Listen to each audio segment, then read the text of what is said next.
கண்ணெதிரே தோன்றினாள்.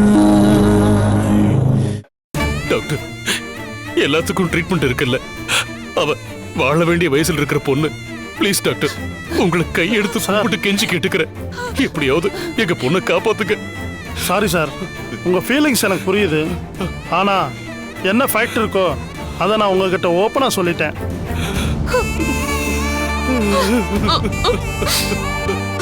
அவங்க அதிகபட்சமா உயிரோட இருக்கிறதே 3 அல்லது 4 மாசம் மட்டும்தான்.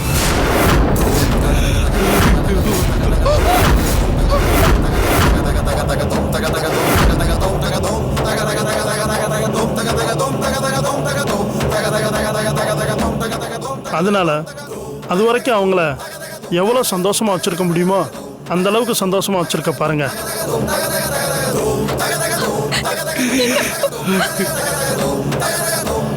நீங்க எல்லாருமே ரொம்ப கவனமா இருங்க. நான் வரேன்.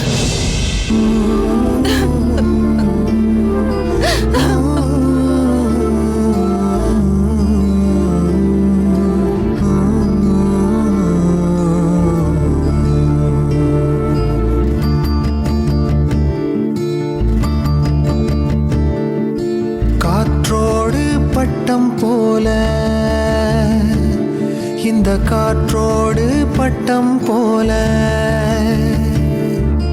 காற்றோடு பட்டம் போல இந்த வாழ்க்கைதான். அடையார் சொல்லக்கூடும் அது போகும் போக்கதான். கண்ணால் காண்பது இங்கு பொய்யாய் மாறுமா? எங்கோ போனது என்னிடம் வந்து சேருமா? ஒரு தெய்வம் பார்க்க வந்து ஒரு தெய்வம் போச்சு என்று நம் வாழ்க்கை எப்போதும் கண்ணா மூச்சியா? இந்த மண் மேலே இப்போது நான் தான் சாட்சியா? ருத்ரா, நம்ம அனிதாவுக்கு அப்படியெல்லாம் எதுவும் இருக்காது. நம்ம வேற யாராவது ஒரு ஸ்பெஷல் டாக்டரை வர வச்சு நம்ம அனிதாக்கு ட்ரீட்மெண்ட் பண்ணி பார்க்கலாம்ல. இப்போ நம்ம ஜாதகம் பார்த்தப்ப கூட அனிதாக்கு ஆயுள் ரேகை கெட்டியா இருக்குன்னு தானே சொன்னாங்க. அப்படி இருக்கும்போது அனிதா எப்படி 3 மாசம் தான் உயிரோட இருப்பா? என்று சொல்ற மாதிரி நம்ம அனிதாவுக்கு ஒண்ணும் ஆகாது, ஒண்ணும் நடக்காது, ஒண்ணும் நடக்கும் விடவும் மாட்டோம். ருத்ரா, இதுக்கு பெரிய பெரிய டாக்டர் எல்லாம் போய் பாப்போம். நீ வேணா பாத்துக்கிட்டே இரு. இதை எப்படியாவது அனிதாவுக்கு சரி பண்ணிடலன்னு அவங்களே சொல்லுவாங்க. ருத்ரா, நீ அழாம கண்ணீரை தொடச்சிட்டு வாமா. நாம உள்ள போய் அனிதாவை பாப்போம். இல்லங்க, உள்ள வந்து அனிதாவை இந்த நிலைமையில பாக்குற தைரியம் எனக்கு இல்ல. அதுவும் இல்லாம டாக்டர் இப்படி சொல்லிட்டு போனதுக்கு அப்புறம் என் பொண்ணோட முகத்தை பாக்குற அளவுக்கு எனக்கு மனசளவுல தைரியம் வரலங்க. அவ முகத்தை நான் பார்த்தேன்னா அங்கேயே உடஞ்சு நான் அழுதுருவேன். ருத்ரா, வாழ்க்கையில கடவுள் எல்லாருக்குமே ஒரு இக்கட்டான நேரத்துல சோதனையை கொடுப்பாரு. நம்ம பொண்ணுக்கு எதுவும் ஆகாதுன்னு நாம நம்பி இந்த பிரச்சனையிலிருந்து அவளை எப்படி காப்பாத்துறதுன்னு முயற்சி பண்ணாதான் இந்த சோதனை கட்டத்தை நம்மளால தாண்ட முடியும். இல்லங்க, நீங்க என்ன சொன்னாலும் அதை என் மனசு ஏத்துக்க மாட்டேங்குது. இது வரைக்கும் நான் எதுக்காகவும் எந்த அளவுக்கு வருந்தினதில்ல. ஆனா என் பொண்ணுக்கு கேன்சர்னு சொன்னத என் காதால கேட்டுக்கிட்டு நான் இன்னும் உயிரோட இருக்கேங்க. என்ன ருத்ரா, நீயே இப்படி பேசலாமா? முதல்ல அனிதாக்கு ஒண்ணு இல்லைன்னு நீ நம்பினா மட்டும்தான் நம்ம அனிதாவை பழைய அனிதாவா நம்மளால கொண்டு வர முடியும்.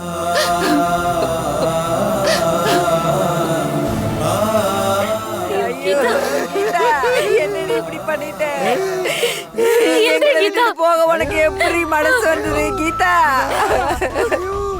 உனக்காடி இந்த நிலைமை. கீதா, நீ இல்லாம நான் எப்படி இருப்பேன்? எங்களை விட்டு போக உனக்கு எப்படி மனசு வந்தது கீதா? கீதா,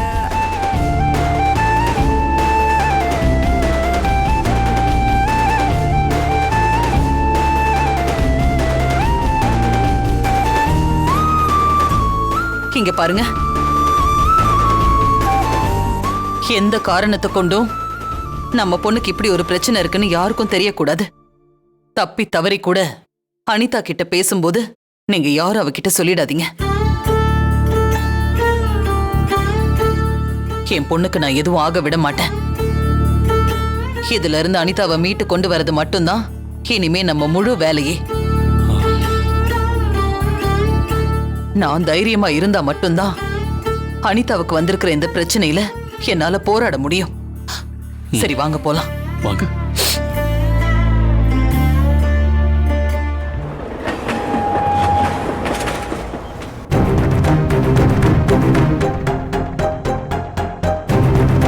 இந்த கல்யாணி வேற வரேன்னு சொன்னா எங்க போனான்னு தெரியல. எதுக்கு இப்ப திடீர்னு வர சொல்லியிருக்கானும் தெரியல.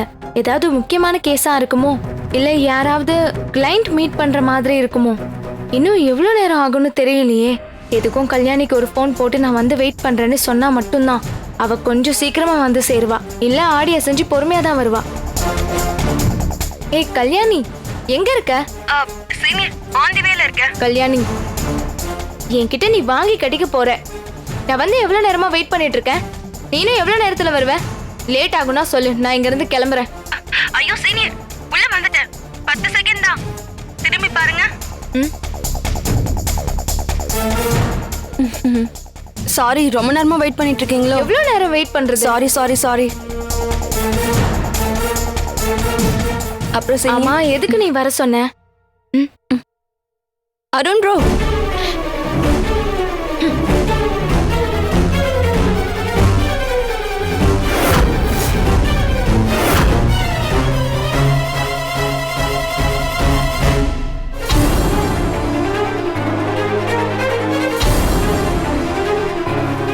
இப்ப எதுக்கு நீ இங்க வந்திருக்க?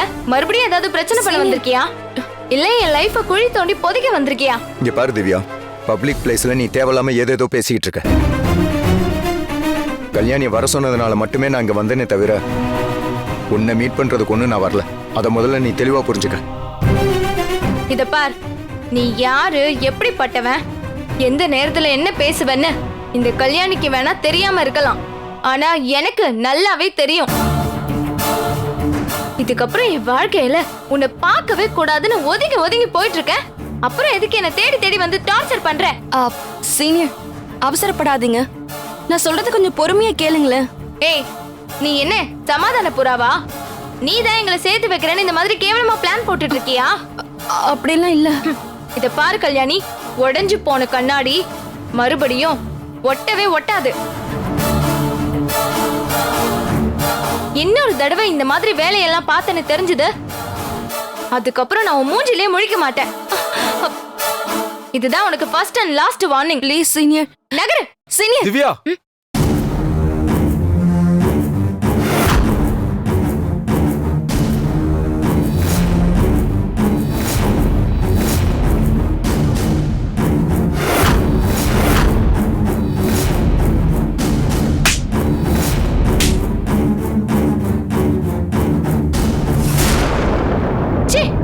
நீ எல்லாம் ஒரு மனுஷனாடா? உன் மேல நான் எவ்வளவு மரியாதை வச்சிருந்தேன். ஆனா நீயும் மத்தவங்கள மாதிரி கேவலமான வேலையை தானே பாத்திருக்க. என் வாழ்க்கையில உன் முகத்திலே முழிக்கவே கூடாதுன்னு நினைச்சிட்டு இருக்கேன். திவ்யா, முதல்ல என்ன மன்னிச்சிருமா. உன்னுடைய வாழ்க்கையை சீரழிச்சு உங்க 2 பேரையும் இந்த நிலைமைக்கு ஆளாக்கணுமா நான் தான்மா.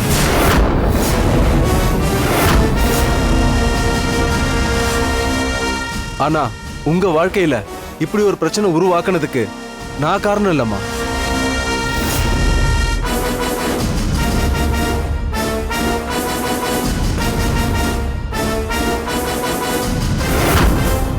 சொல்றா, யாரா காரணம்? ஏய் சொல்றா, யாரா காரணம்? ஏய் சொல்றா. வேணாம், என்ன அடிக்காதீங்க. வேணாம். சொல்றா, சொல்லு. யார் காரணம்? ஏய் சொல்லு.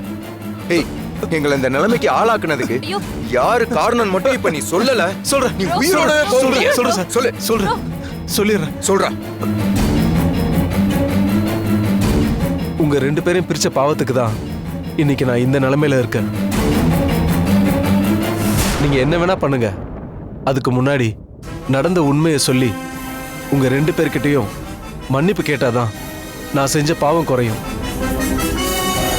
இங்க பாருங்க மிஸ்டர் அருண், உங்க மனைவி திவ்யா மேல எந்த தப்பும் இல்ல. அவங்க ரொம்ப சுத்தமானவங்க, அவங்க கலங்கம் இல்லாதவங்க. கற்பனையில கூட அவங்க உங்களை தவிர வேற யாரையும் நினைக்க மாட்டாங்க. அந்த அளவுக்கு உங்க மேல உயிரையே வச்சிருந்தாங்க. அவங்கள பொறுத்த வரைக்கும் அவங்களோட உலகம் எல்லாமே நீங்க மட்டும்தான் சார்.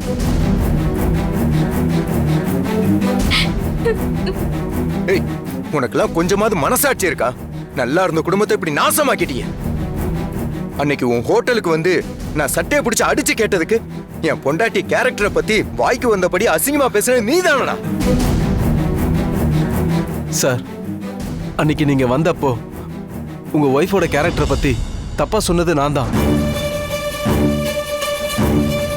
அவங்களுக்கும் எனக்கும் பழக்கம் இருந்துச்சுன்னு பச்சையா போய் சொன்னது நான் தான். அதுக்காக உங்க 2 பேர் காலில் விழுந்து மன்னிப்பு கேட்டுக்கிறேன். என்ன மன்னிச்சிருங்க. ஆனா உங்க 2 பேரையும் பிரிச்சது யாருன்ற உண்மை தெரிஞ்சதுன்னா நீங்க தாங்க மாட்டீங்க. இத பாருங்க, எப்படி இருந்தாலும் அது தெரியாதான் போகுது. பரவாயில்ல, அது யாருன்னு சொல்லுங்க. அது வேற யாரும் இல்ல, திவ்யாவோட அம்மா இந்து மேடம் தான்.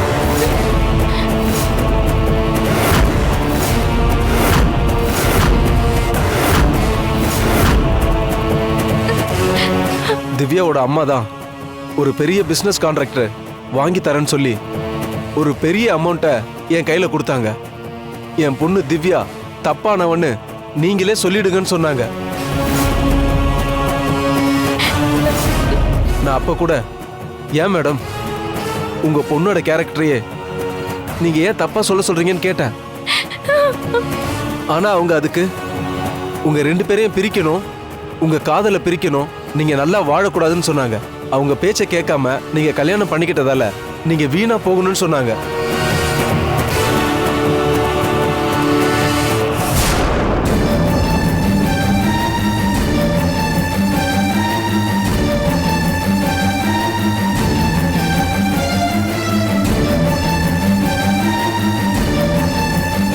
தயவு செஞ்சு என்ன மன்னிச்சிருங்க. நான் வரேன்.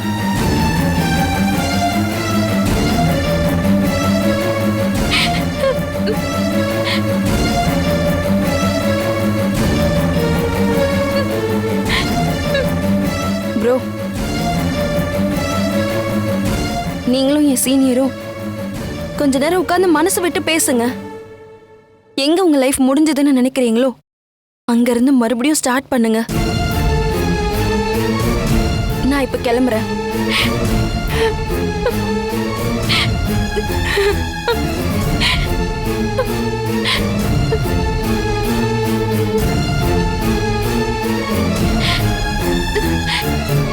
திவ்யா, என் மேலதான் தப்பு. என்ன மன்னிச்சிரு திவ்யா. இல்ல அருண், என் மேலயும் தான் தப்பு இருக்கு. நான் இனிமே அந்த வீட்டுக்கு போக மாட்டேன். இது எல்லாமே பண்ணது எங்க அம்மான்னு தெரிஞ்சதுக்கு அப்புறம் என்னால அங்க போய் நிம்மதியா இருக்க முடியாது. இனிமே நான் உன் கூட தான் இருப்பேன். திவ்யா, இங்க பாரு, மறுபடியும் நம்ம 2 பேரும் அவசரப்பட வேண்டாம். உன்னோட அம்மா தான் இந்த வேலை எல்லாத்தையும் செஞ்சிருக்காங்க. எனக்கு என்னமோ இதுக்கு பின்னாடி வேற ஏதோ பெருசா இருக்கிற மாதிரி தோணுது. இங்க பாரு திவ்யா, நீ முதல்ல வீட்டுக்கு கிளம்பு. நீ என்ன புரிஞ்சுக்கிட்ட, நான் உன்னை புரிஞ்சுக்கிட்டேன். எனக்கு அது போதும். இனிமே நம்ம அடிக்கடி வெளியில மீட் பண்ணி பேசிக்கலாம். நான் சொல்றதை கேளு. எதுவுமே தெரியாத மாதிரி நீ வீட்டுக்கு போ. நான் சொன்னதுல ஒரு காரணம் இருக்கும். நான் இப்ப கிளம்பி போறேன். இனிமே உன் திவ்யாவோட பொசசிவ் டார்ச்சரை நீ அனுபவிக்க தான் போற. பொண்டாட்டி பொசசிவா இல்லைனா வாழ்க்கை போர் அடிச்சு போயிடுமே.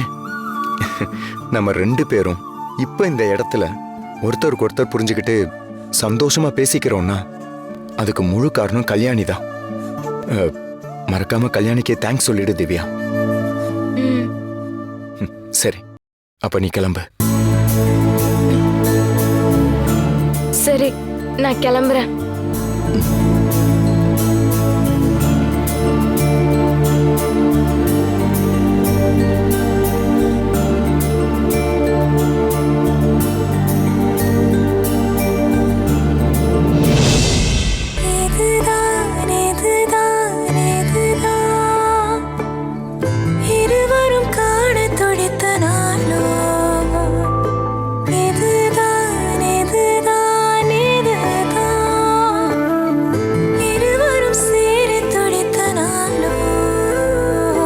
விழியதில் விடுவேனா இனி ஒன்ன விடுவேனா விரலுடன் விரல் கடத்திய காதல மறப்பேனா உடன் வருவேனா உயிர் தொடுவேனா இள நுனியில ஒரு துளி என தவிக்கிற சரிதானா நினைக்கும் நொடி எல்லாம் அருகில் இருக்கணும்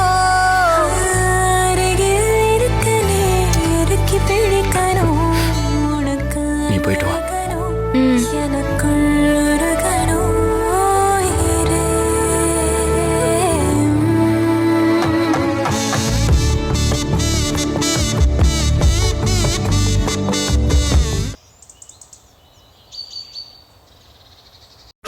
வா அனிதா.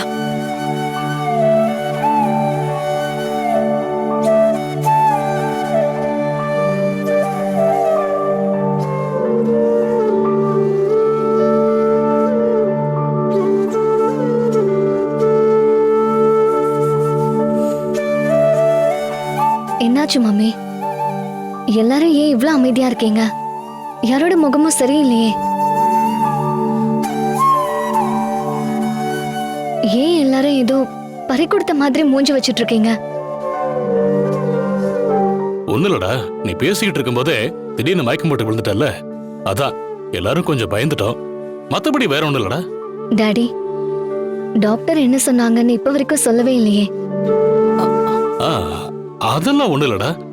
சாதாரண நியூரோ பிரச்சனை தான். டேப்லெட்ஸ் கொடுத்துருக்காங்க, சாப்பிட்டா எல்லாம் சரியாயிடுன்னு சொல்லியிருக்காங்க. ஓ, அப்புறம் டாக்டர் உன்னை நல்லா ரெஸ்ட் எடுக்க சொல்லியிருக்காங்க. அதனால நீ இப்ப கம்ப்ளீட்டா ரெஸ்ட் எடுமா. இல்ல டாடி, இப்போல்லாம் எனக்கு தூக்கமே வர மாட்டேங்குது.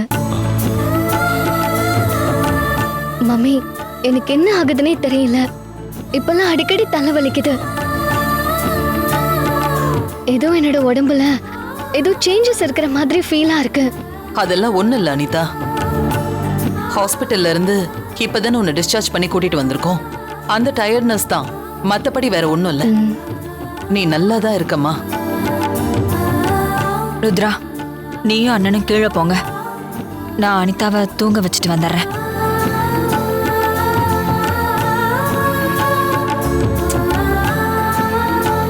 நல்லா ரெஸ்ட் எடு சரி, அனிதா. நீ ரெஸ்ட் எடுமா.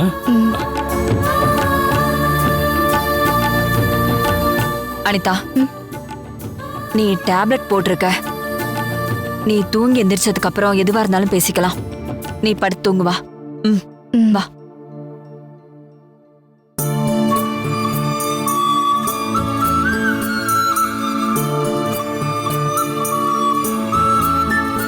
நல்லா தூங்க.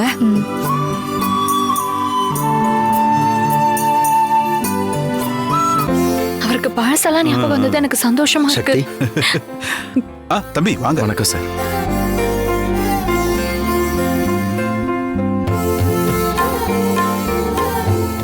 என்ன, உங்க ரெண்டு பேரோட முகத்தை பார்க்கும்போது பூர்வீக சொத்தை பல வருஷமா கோர்ட்ல தீர்ப்பு இழுத்து இப்போ உங்க பக்கம் தீர்ப்பு வந்த மாதிரி இவ்ளோ சந்தோஷமா இருக்கீங்க. ஆமா, என்ன விஷயம்? இருக்காதா பின்ன, என் பொண்ணோட வாழ்க்கையே வெளிச்சமாக போகுது. அது சந்தோஷமா தான் இருக்கும். பா, என்ன சொல்றீங்க?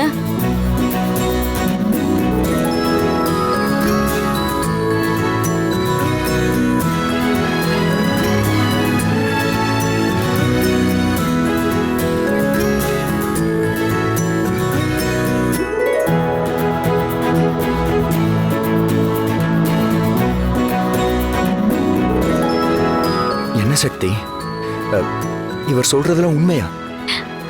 ஆமா அண்ணே.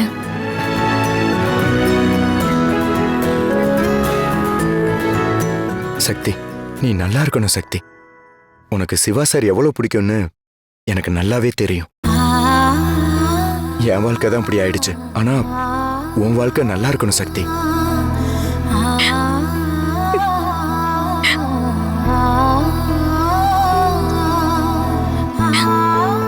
சக்தி, அம்மா நம்மளை விட்டு எங்கேயும் போகல, நம்ம கூடவே தான் இருக்காங்க. நம்மளை சுத்தி இருக்கவங்க நமக்கு கெடுதல் பண்ணா கூட அம்மா நம்ம கூட இருந்து நம்மளை பாத்துக்கிறாங்க. இப்ப கூட சிவா சார் மனசு மாறினதுக்கு நம்ம அம்மா தான் காரணமே. இது எல்லாமே அவங்களோட ஆசீர்வாதம் தான். ஆமாண்ணே, நானும் அப்படிதான் நினைச்சேன். நானும் சிவா சாரும் ஒன்னா சந்தோஷமா இருக்கணும்னு ரொம்ப ஆசைப்பட்டது அம்மா மட்டும்தான். இப்போ நானும் சிவா சாரும் ஒன்னு சேர்றத பாக்குறதுக்கு இப்ப அம்மா மட்டும் உயிரோட இருந்திருந்தாங்கன்னா ரொம்ப சந்தோஷப்பட்டிருப்பாங்க. அக்கா, ஃபீல் பண்ணாதீங்க. இப்ப ட்ரீட் எங்க? முதல்ல அத சொல்லுங்க. ட்ரீட் எதுக்கு அக்கா கிட்ட கேக்குற? என் பொண்ணு கல்யாணத்துக்கு என்கிட்ட எல்லாம் கேட்கணும். நாளையில இருந்து என் பொண்ணோட வாழ்க்கையே மாறப்போகுது. அவளுக்கு பெரிய விடிவு காலமே கிடைக்க போகுது. இப்ப பாருங்க, நான் போய் ஸ்பெஷலா ஒரு பால் பாயசம் வச்சு உங்க எல்லாரையும் அசத்த போறேன்.